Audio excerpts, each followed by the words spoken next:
दोस्तों, कैसे हो आप लोग। उम्मीद करता हूँ आप और आपका परिवार बेहतर और उम्दा होगा।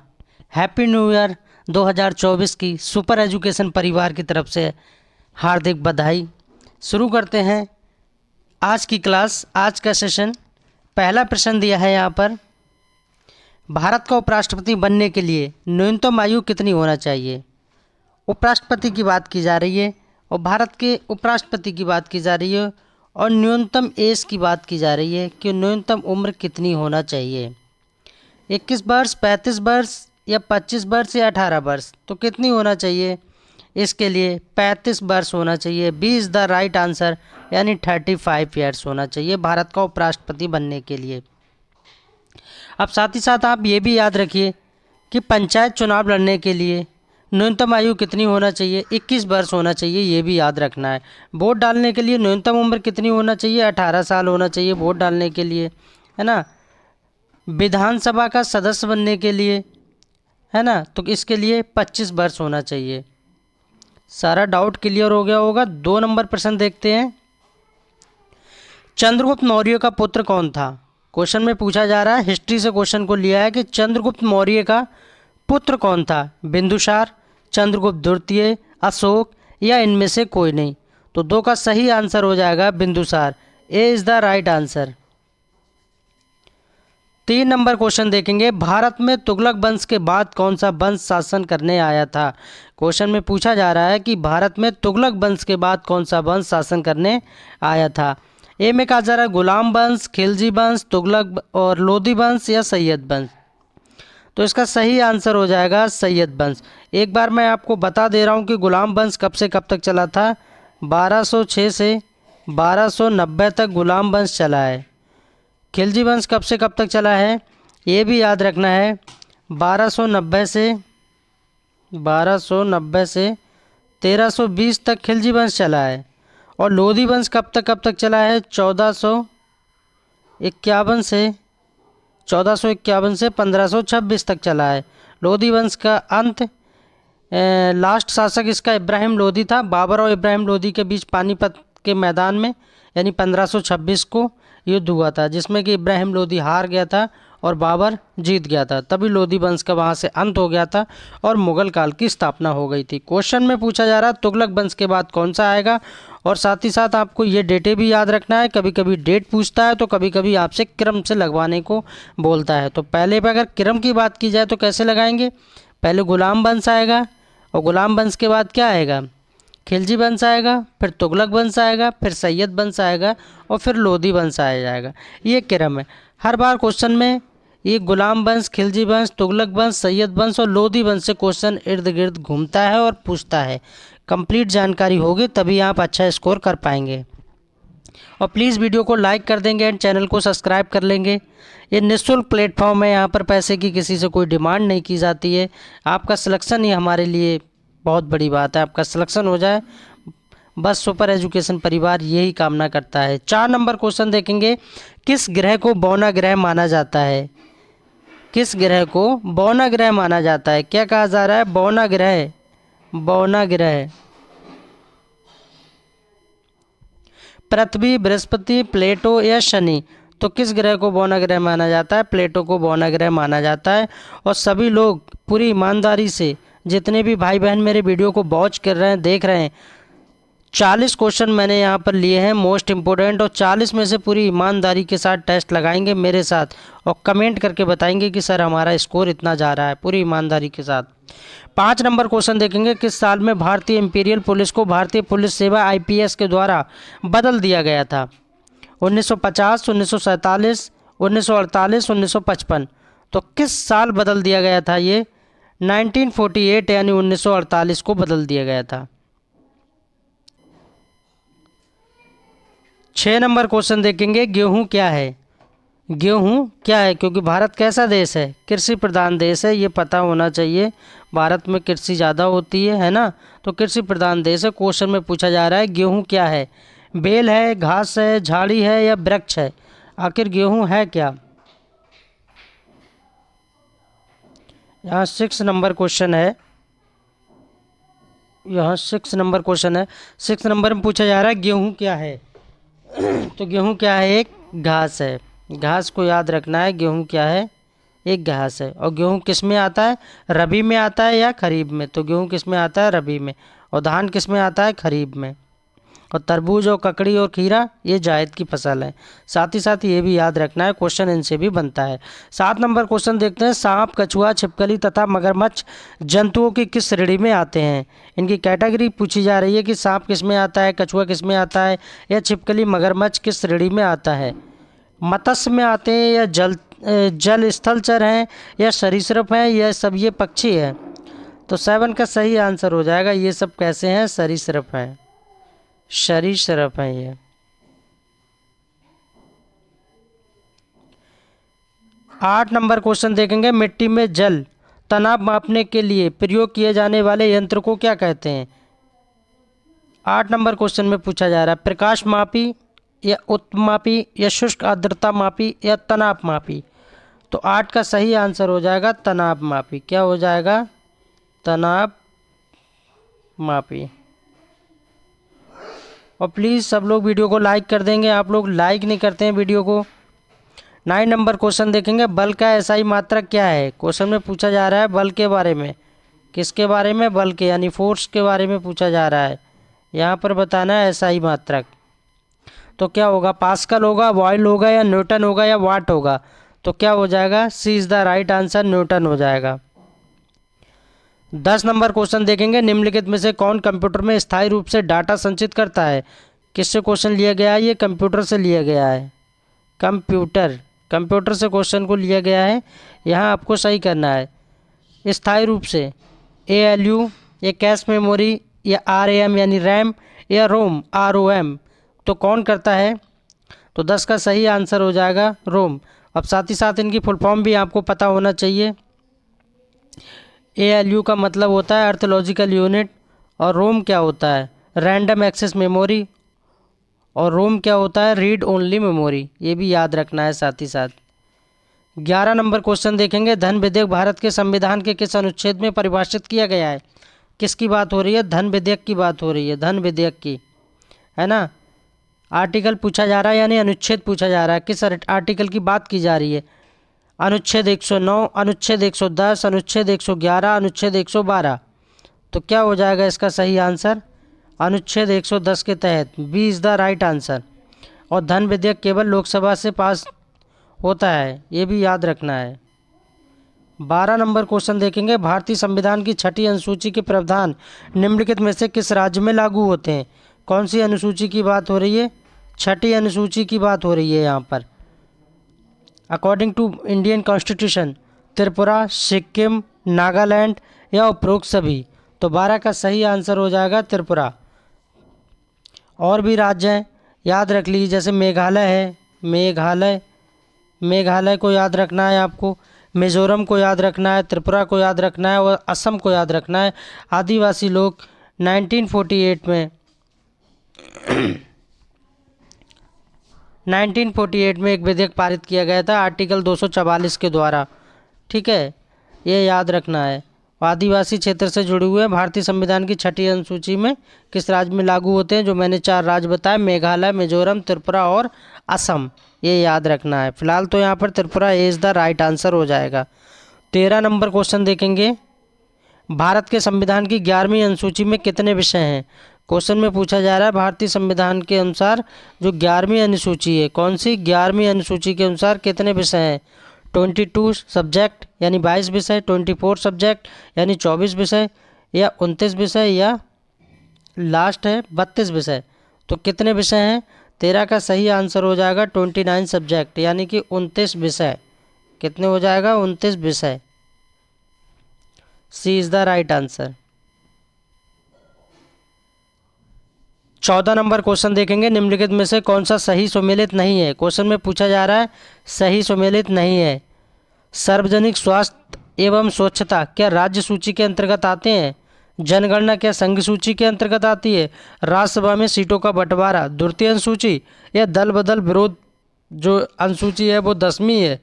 तो 14 का सही आंसर हो जाएगा सी, राज्यसभा में सीटों का बंटवारा द्वितीय अनुसूची के द्वारा नहीं आता है, जबकि यहाँ पर द्वितीय अनुसूची की बात की गई है। कौन सी अनुसूची में आता है? चौथी अनुसूची में आता है। राज्यसभा में जो सीटों का बंटवारा होता है वो चौथी अनुसूची के अनुसार होता है। बाकी ए में कहा जा रहा है सार्वजनिक स्वास्थ्य एवं स्वच्छता, ये सब राज्य सूची के अंतर्गत आती है। और जनगणना केंद्र यानी संघ सूची और दल बदल विरोध 10वीं अनुसूची के तहत रहती है। 15 नंबर क्वेश्चन देखेंगे। 15 नंबर क्वेश्चन देखेंगे। भारत में नियोजित विकास का विरोध किसने किया है? महात्मा गांधी, पंडित जवाहरलाल नेहरू, इंदिरा गांधी या राजीव गांधी?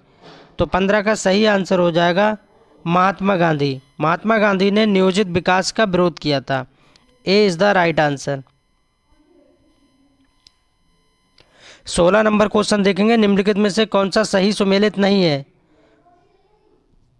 भारतीय राष्ट्रीय कांग्रेस की स्थापना 1985, सविनय अवज्ञा आंदोलन 1930, द्वितीय गोलमेज सम्मेलन 1931 और प्रथम गोलमेज सम्मेलन 1930। आपको गलत बताना है, गलत क्या है। आप गौर से देखिए, भारतीय राष्ट्रीय कांग्रेस की स्थापना 1885 में हुई है। किसके द्वारा? ए.ओ. हुम के द्वारा। और यहाँ पर लिखा है 1985, तो ये गलत हो जाएगा और यही आंसर हो जाएगा। कौन सा सुमेलित नहीं है? तो यही सुमेलित नहीं है। सविनय अवज्ञा आंदोलन 1930 बिल्कुल ठीक है। द्वितीय गोलमेज सम्मेलन 1931 और प्रथम गोलमेज सम्मेलन 1930।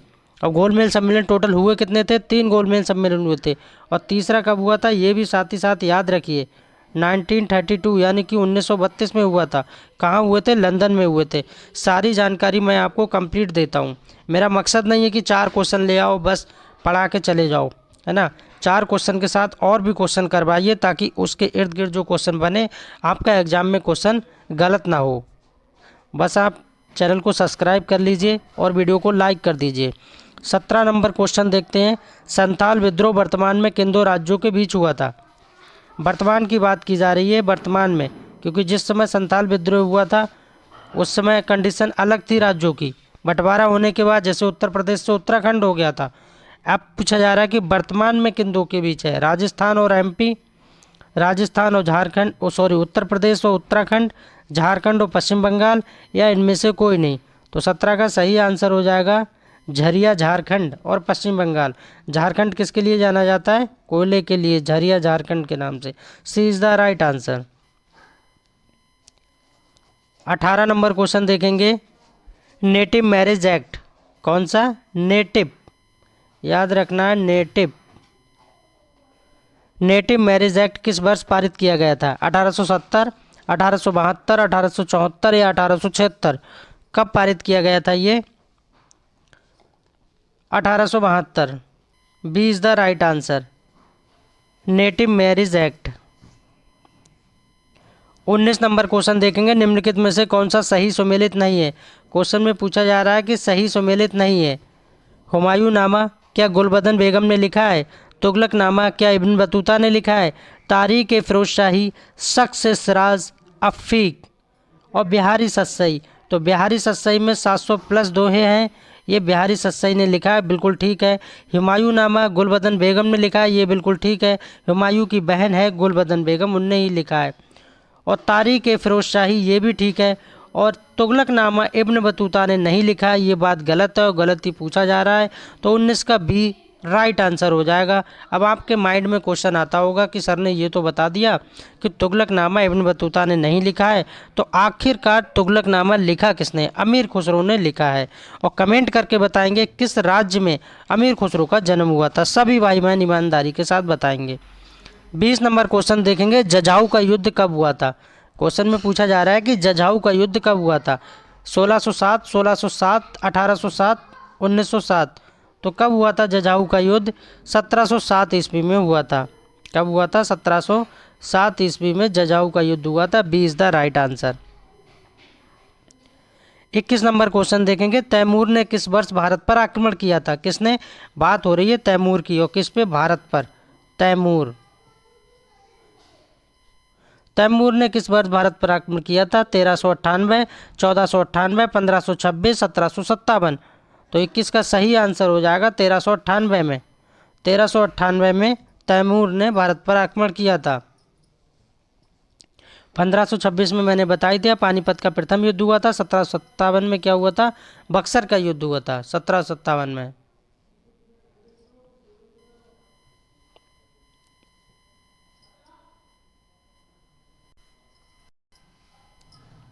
तैमूर ने किस वर्ष भारत पर आक्रमण किया था? सॉरी, यहाँ पर 1757 में क्या हो जाएगा? प्लासी का युद्ध होगा यहाँ पर, प्लासी का युद्ध, प्लासी का युद्ध होगा। और 1764 में क्या हुआ था? इसमें बक्सर का युद्ध हुआ था। बाकी इसका आंसर हो जाएगा 21 का है 1398। 22 नंबर क्वेश्चन देखेंगे। वल्लभ भाई पटेल सर्वप्रथम गांधी के किस आंदोलन से जुड़े थे? वल्लभ भाई पटेल सर्वप्रथम गांधी के किस आंदोलन से जुड़े थे? चंपारण सत्याग्रह, असहयोग आंदोलन, खेड़ा सत्याग्रह या दांडी मार्च? तो खेड़ा सत्याग्रह की बात हो रही है। किससे जुड़े थे? C is the right answer, Kheda Satyagraha. और खेड़ा कहाँ पड़ता है? कमेंट करके सभी लोग बताएंगे। खेड़ा, खेड़ा की लोकेशन कहाँ है, किस राज्य में खेड़ा पड़ता है? 23 नंबर क्वेश्चन देखेंगे। निम्नलिखित में से किसको सीमांत गांधी कहा जाता है? यूपीपी यानी उत्तर प्रदेश पुलिस में ये क्वेश्चन पूछे ही हुए हैं।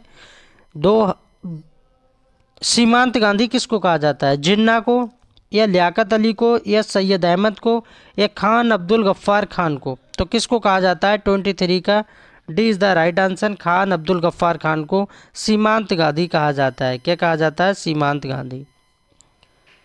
24 नंबर क्वेश्चन देखेंगे। बाजार नियंत्रण किस दिल्ली के सुल्तान से संबंधित है? बलबन, सिकंदर लोदी, अलाउद्दीन खिलजी या रजिया सुल्तान? तो किससे संबंधित है ये? अलाउद्दीन खिलजी से संबंधित है। अलाउद्दीन खिलजी से। अलाउद्दीन खिलजी क्या करता था? बाजार में जब जाता था, कहाँ जाता था? बाजार में। बाजार में अलाउद्दीन खिलजी भेष बदल के खुद जाता था और ये देखता था कि कौन बंदा कितनी नापतोल कम कर रहा है।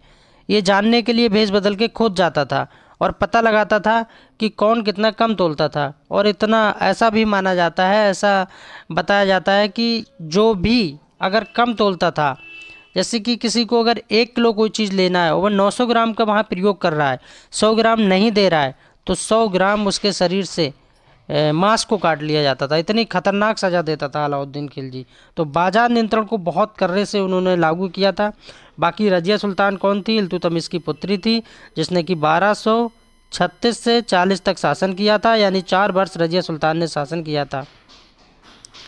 नेक्स्ट क्वेश्चन देखते हैं। 25 नंबर। किस सुल्तान ने जौनपुर शहर की नींव रखी थी? किस सुल्तान ने जौनपुर शहर की नींव रखी थी? पूछा जा रहा है जौनपुर। भारत का सिराज किसको कहा जाता है? कमेंट करके बताएंगे सब लोग। मोहम्मद तुगलक, फिरोज शाह तुगलक, बलबन या इल्तुतमिश? तो 25 का सही आंसर हो जाएगा फिरोज शाह तुगलक ने। फिरोज शाह तुगलक ने जौनपुर शहर की नींव रखी थी। फिरोज शाह तुगलक ने इसकी स्थापना की थी। कब की थी ये भी याद रखना है कि 13वीं शताब्दी में अपने चचेरे भाई मोहम्मद बिन तुगलक की याद में ये शहर बसाया था जौनपुर। ये याद रखना है, जिसका वास्तविक नाम क्या था? जौना खां था। 26 नंबर क्वेश्चन देखेंगे। 11 दिसंबर 1946 की बैठक में संविधान सभा का स्थायी अध्यक्ष किसे चुना गया था? किसकी बात हो रही है? 11 दिसंबर की बात हो रही है। 11 दिसंबर 1946 यानी 1946 की बात हो रही है। 11 दिसंबर 1946 को एक स्थायी बैठक हुई थी, जिसका अध्यक्ष किसको चुना गया था वो पूछा जा रहा है। डॉक्टर राजेंद्र प्रसाद, सच्चिदानंद सिन्हा या महात्मा गांधी या डॉक्टर भीमराव अंबेडकर? तो 26 का A is the right answer. Doctor Rajendra Prasad को स्थायी अध्यक्ष चुना गया था। अब आपके माइंड में क्वेश्चन आता होगा कि 9 दिसंबर 1940 को, इससे ठीक 2 दिन पहले, कब की बात हो रही है? 9 दिसंबर 1940 की बात हो रही है। अस्थायी अध्यक्ष भी चुने गए थे। वो कौन थे? तो डॉक्टर सच्चिदानंद सिन्हा अस्थायी यानी टेम्परेरी स्पीकर थे। और प्रारूप समिति के अध्यक्ष कौन थे? तो डॉक्टर भीमराव अंबेडकर प्रारूप समिति के अध्यक्ष थे। 27 नंबर क्वेश्चन देखेंगे। संविधान का पहला संशोधन 1951 के तहत कौन सी अनुसूची को शामिल किया गया था? क्वेश्चन में पूछा जा रहा है कि संविधान का जो पहला संशोधन हुआ था 1951 की बात कर रहा है, 1951, तो किस अनुसूची को शामिल किया गया था? 9वीं, पहली या 12वीं या इनमें से कोई नहीं? तो 27 का सही आंसर हो जाएगा 9वीं अनुसूची को शामिल किया गया था। ए is the right answer. 28 number question देखेंगे, निम्नलिखित में से किस शैलकृत गुफा में 11 सिरों के बोधिसत्व का अंकन मिलता है? अजंता में, एलोरा में, कन्हेरी में या कालेरी में? तो 28 का सही आंसर हो जाएगा कन्हेरी में। क्या हो जाएगा? कन्हेरी में। C is the right answer. 29 number question देखेंगे, निम्नलिखित में से किसे अकबर ने स्वयं मारा था?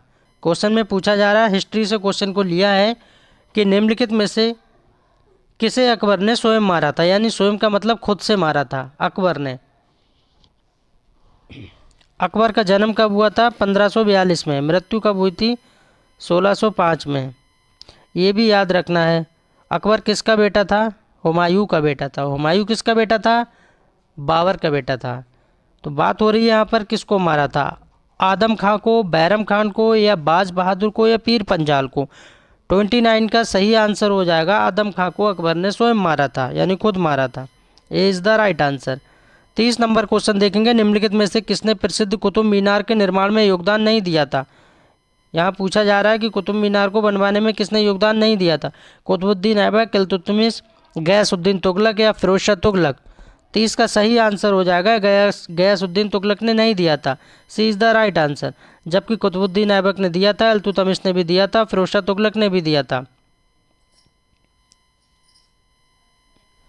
31 नंबर क्वेश्चन देखेंगे, स्वतंत्रता सेनानियों में भगत सिंह, सुखदेव और राजगुरु को फांसी कब दी गई थी? किन लोगों को फांसी दी गई थी? एक तो भगत सिंह को याद रखना है, दूसरा सुखदेव को याद रखना है और तीसरा राजगुरु को याद रखना है। भगत सिंह, सुखदेव, राजगुरु तीनों को फांसी कब दी गई थी? 1931 यानी 1931, 1932, 1930 या 1919 में? तो कब दी गई थी? 31 का सही आंसर हो जाएगा 1931, यानी कि 1931 में तीनों को फांसी दी गई थी। ये आपको याद रखना है। और 1919 में क्या हुआ था? जलियांवाला हत्याकांड हुआ था 13 अप्रैल 1919 को अमृतसर पंजाब में। ये भी याद रखना है साथ ही साथ। 32 नंबर क्वेश्चन देखेंगे, किस मौसम के दौरान रबी की फसल की खेती की जाती है? किसकी बात हो रही है? रबी की फसल की बात हो रही है। रबी की फसल है ना। रबी की फसल में क्या आता है? गेहूँ आता है और खरीफ में धान आता है। पतझड़, सर्दी, गर्मी, मानसून तथा वर्षा। अधिकतर लोग इस क्वेश्चन का आंसर दे ही सकते हैं।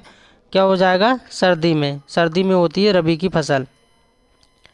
33 नंबर क्वेश्चन देखेंगे, भारत के किस राज्य में मोनाजाइट खनिज अयस्क पाया जाता है? भारत के किस राज्य में मोनाजाइट खनिज अयस्क पाया जाता है? 33 का सही आंसर हो जाएगा केरल। किस राज्य में पाया जाता है? केरल में पाया जाता है। ए is the right answer. 34 number question देखेंगे, जीभ की सबसे छोटी कार्यात्मक इकाई होती है जीभ की कोशिका, ऊतक, रक्त या हड्डी?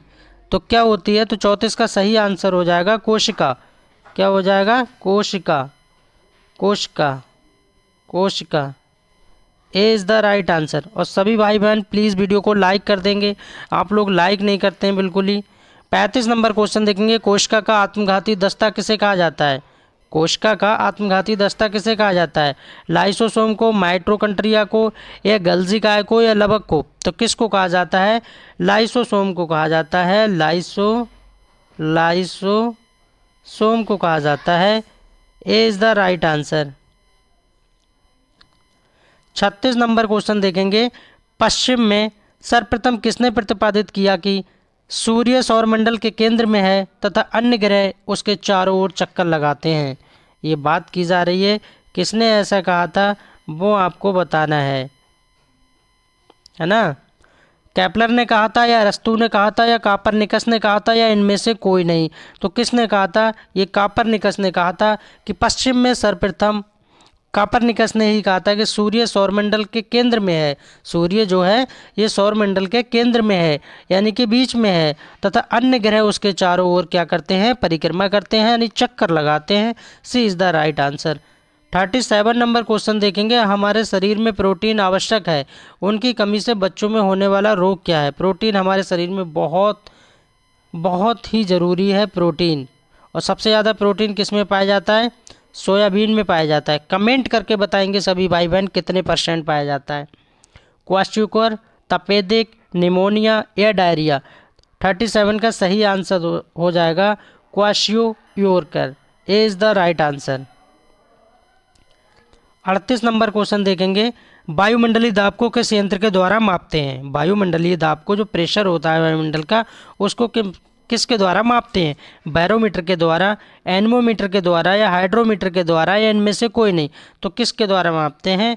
बैरोमीटर के द्वारा मापते हैं। किसके द्वारा? बैरोमीटर के द्वारा मापते हैं।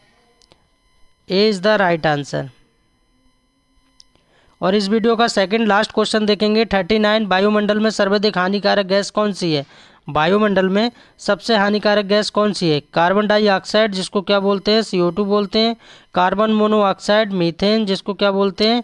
CH4 बोलते हैं। और या सल्फर डाइऑक्साइड, जिसको क्या बोलते हैं? SO2 बोलते हैं, है ना। तो 39 का सही आंसर हो जाएगा कार्बन मोनोऑक्साइड। आप अंदाज़ा लगाइए कार्बन मोनोऑक्साइड कितनी खतरनाक गैस होती है, जो वायुमंडल में सबसे हानिकारक गैस के रूप में पाई जाती है।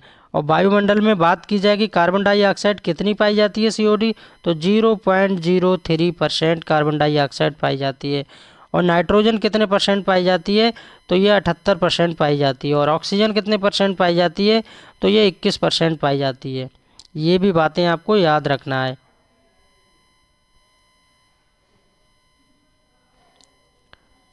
लास्ट क्वेश्चन देखते हैं 40 नंबर, RBC का कब्रिस्तान किसे कहा जाता है? किसकी बात हो रही है? RBC की बात हो रही है। RBC का मतलब क्या होता है? Red blood cells. और WBC का मतलब क्या होता है? एक WBC होता है, वाइट ब्लड सेल्स। और RBC मतलब रेड ब्लड सेल्स। ये याद रखना है आपके। RBC का कब्रिस्तान किसको कहा जाता है? यकृत को, प्लीहा को, या अग्नाशय को, या अस्थि मज्जा को? तो किसको कहा जाता है? प्लीहा को कहा जाता है।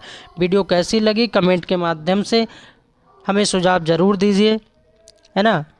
Thanks for watching, please subscribe my channel.